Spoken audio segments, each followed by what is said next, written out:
What's good, ladies and gentlemen? Welcome to SK Wealth Academy podcast number 89. To affect real change, work at the local, not the national level. Forget about trying to change anything at the national level. The system is so corrupt. When is the last time a president or prime minister made your life better? Meaning, personally made your life better. I've lived in 4 nations during my lifetime, and not once has a president or prime minister or a parliament member or a congressman ever done anything that has made my life personally better. The absolute corruption of the political system at the national level and the complete futility of trying to affect any change from the top down has made efforts at a national level a complete waste of time, resources, and energy. If anyone joins a campaign for a national candidate to canvass neighborhoods for them in order to conjure up support for said candidate, the national political systems have become so hopelessly corrupted that at this point, in my opinion, it's much better to focus one's energies on systems we can change, which means a focus on our local communities. The last leader at a national level, in fact, that probably made changes that improved everyone's life in the nation was not even a president during my lifetime, was probably John F. Kennedy, and they shot him in the head. And the next American president that probably would have made changes that benefited all American citizens would have been Robert Kennedy, and they shot and killed him too. Outside of the nation of my birth, the last I can think of at a national level was Patrice Lumumba, and they shot and killed him too. And not coincidentally, as I stated, all these leaders at a national level who I believe made significant changes that affected their nation's citizenry in a positive manner, all were murdered before I was even born. So focus your energies at the local level. I believe in focusing our energies where they can actually make a difference versus expending 10 times the energy at levels where our efforts won't change a damn thing.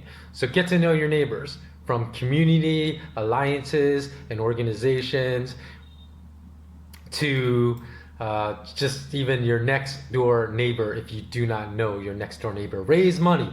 Build a community recreation center where kids can have a safe place to go after school if their parents are working parents, so they're not latchkey kids alone at home after school lets out, as a rec center would provide a safe haven for these kids. Find community plots of land. Pool your money together with your neighbors. Buy land and plant a community garden in which every contributor to that garden reaps the rewards of the food grown on that land.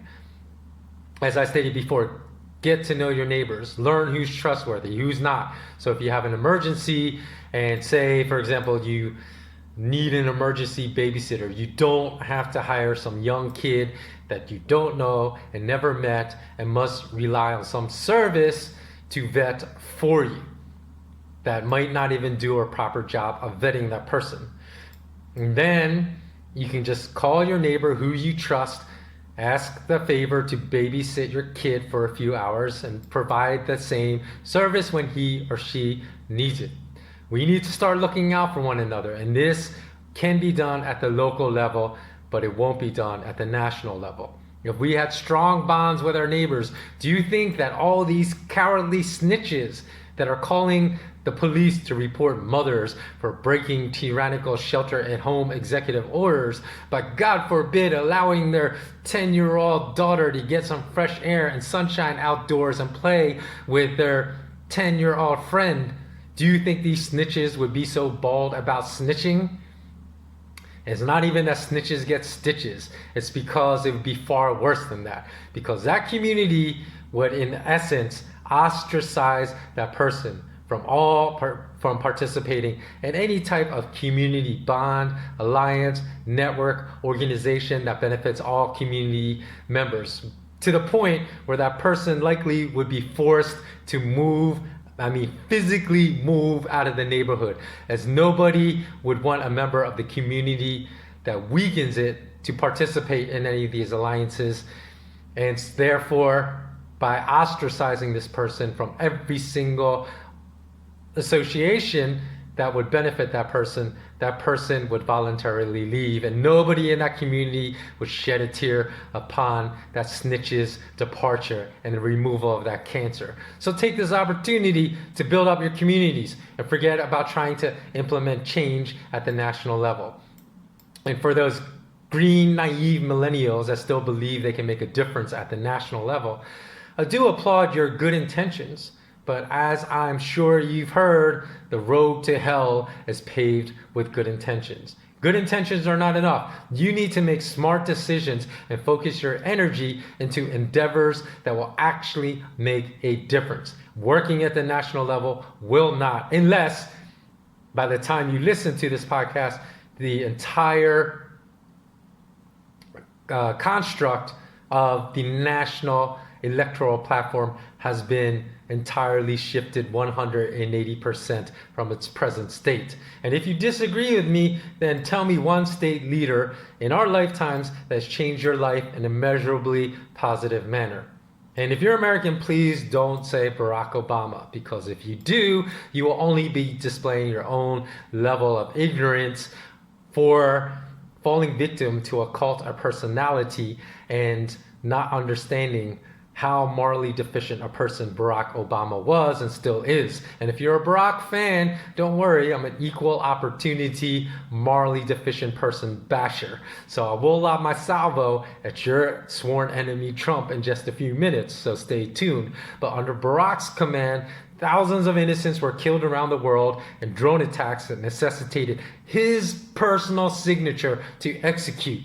And under his command, his administration ran a gun smuggling operation that illegally smuggled thousands, not dozens, not a few, but thousands of high-powered weapons into Mexico to the drug cartels that directly led to hundreds of murders. And under Barack's command, he granted presidential executive pardons. I know that the vast majority of people listening to this will not know this, but he granted presidential executive pardons to a boatload of criminals during his tenure, including a whopping 330 criminals on his last day of office, more than any president in recent history. And among the criminals Barack personally released from jail were more than 20 high-level drug dealers that were arrested for possession of multiple kilos of cocaine, heroin, marijuana, and methamphetamines with intent to distribute. So that means they were not your Jane or John Doe citizen that shouldn't have been in jail because they were unjustly sentenced for 10 years for possession of half an ounce of marijuana due to the draconian nature of the three strikes laws. The kinds of repugnant criminals Obama personally pardoned were high-level dangerous drug dealers that included people with life terms and jail sentences of 10 or more years, including at least 2 drug lords each of whom were caught in possession of more than 1,000 pounds of marijuana. And these drug lords were Bobby Jackson and Dennis George Bulin. So in addition to those 2 drug lords, Barack further released many cocaine dealers that were caught with large enough amounts of cocaine with intent to distribute, again, meaning they were not a casual drug user, but a drug dealer, and who were serving prison sentences of 5 to 10 years or longer. So I guess if you're a scumbag drug dealer connected to some alphabet intelligence agency or involved in the Clintons' cocaine operation when Bill was governor of Arkansas, then Barack was definitely your favorite president of all time, because he probably let you out of prison. So my point is, the devil comes in all forms. People loved Barack because they never looked into his lack of moral character. And you can just go on the internet and look for the list of people Barack Obama pardoned under his presidential pardon executive power to see that I'm telling 100% facts here. And again, Like I said, those that fell for Barack's cult of personality, they never looked into his lack of moral character, and they were only awed by his charming exterior. But let me tell you a quick story before I move on, because when I was in Texas, I met a guy that told me that he was a former member of a drug cartel in Mexico. And as one of my friends would confirm, he was one of the most charming people you would ever meet. But when he invited me down to his family's estate in Mexico, which is a sprawling estate with prize horses, he had told me that he was no longer in the business, he had changed his name, and that he was no longer in the drug game. But obviously he was, and you would never know from the way he handled himself with immense amounts of charm. And my friend, if you're listening to this, you probably know of whom I'm speaking, because we cut ties with him after I discovered that he had lied to me, and that by hanging out with him, we would put our own lives in danger, because you never knew about this person's background until now. But it was not like I was purposely, I'm someone that gives someone the benefit of the doubt. So when he told me he was out, I thought he was out. When I learned he was still in, that's when I cut ties. So if you want to know of an African politician you should admire, Patrice Lumumba, who freed the Congolese from Belgian colonial rule and repressive and oppressive Belgian colonial rule, is a person that you should admire. Barack can't hold a candle to Patrice in terms of honor, courage, integrity, and being impregnable to corruption. With Barack, it seemed that no one had to work particularly hard to corrupt him. Patrice shone 1,000 times brighter than Barack in honesty and integrity. He was only denigrated and misunderstood, even now in history, by many Westerners, because back then, when Lumumba served, which was in the 60s, he served his country. He was denigrated by a lot of the Western media that tried to paint him as a communist, because number one, he was trying to oust other Westerners that were aligned, the Belgians, with Western interests. So they did not support Patrice Lumumba's movement of independence in the Congo. And initially, Lumumba actually turned to the United States government for help in his freedom movement. And only after the US refused to help him, and rebels that were funded by the Belgian forces, when they were wreaking havoc, that's when he turned to Russia for financial support.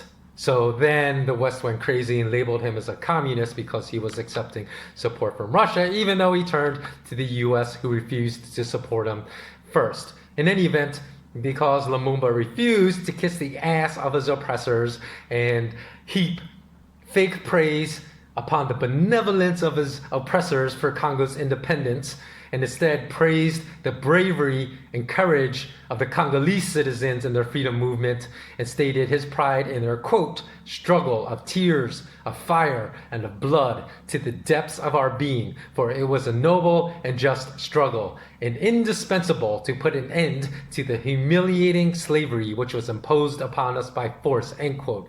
Time magazine took those words and attacked Lumumba as an ingrate to the Belgians, is an ingrate to his oppressors, and called his speech a quote-unquote venomous attack. So this is why Lumumba is very misunderstood in history. If you want to know how many atrocities the Belgian colonialists spread across the continent of Africa and the various nations they colonized, go study the role in the Rwandan genocide, because it is massive, and they have direct responsibility and accountability for the 100,000 Tutsis that were slaughtered in a horrific genocide in Rwanda, which was at that time 3/4 of the Tutsi population in Rwanda, that many of whom were hacked to pieces in the most brutal manner with machetes in just 100 days. So that means 8,000 people for 100 days straight were slaughtered, including